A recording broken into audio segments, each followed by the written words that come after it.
This is a poster created during Northern Ireland's 1968. Its significance lies not only in its striking imagery and form, but also in terms of how it connects activism in Northern Ireland with that happening elsewhere at the time. Perhaps the most iconic European events of this period were those that took place in France, the legendary May '68. Amongst the imagery that has come to define the French events are the posters produced at the Paris School of Arts. The similarities between the Parisian material and those produced in Northern Ireland are not coincidental. The whole outgrowth of posters was again because people came from outside, I think in particular from London, from a lithographic print workshop. They were all on the left, and they were showing us just the power of propaganda.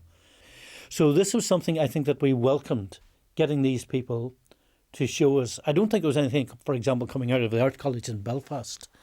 So I think it was something which was imported. And we began to understand that we could get our message across in a much wider way that people could understand automatically. And also the posters, we'd seen the use of posters, I mean, they're part of Irish politics anyway, but we'd seen the use of witty, incisive political posters in Paris. And that was again part of that what was happening there. We'd seen the rebirth of radical agitprop in Europe generally. Oh, very much so. I mean, it's very clearly obvious. Really, in many ways, it was a copying thing, wasn't it? That's what students there did. That's what we do.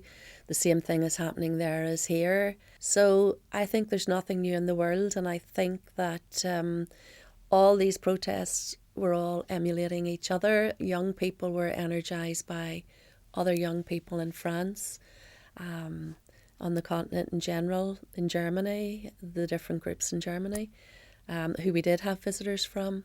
But I mean, that poster is a replica of others that were used internationally. But I'm not aware of either France, Czechoslovakia, the United States using a similar Smash the Orange State poster in colloquial terms in their countries. So that looked as if it was a nice sort of, in modern parlance, cut and paste job from an international similar movement, but brought in for local purposes to try and ensure that they were getting an international audience.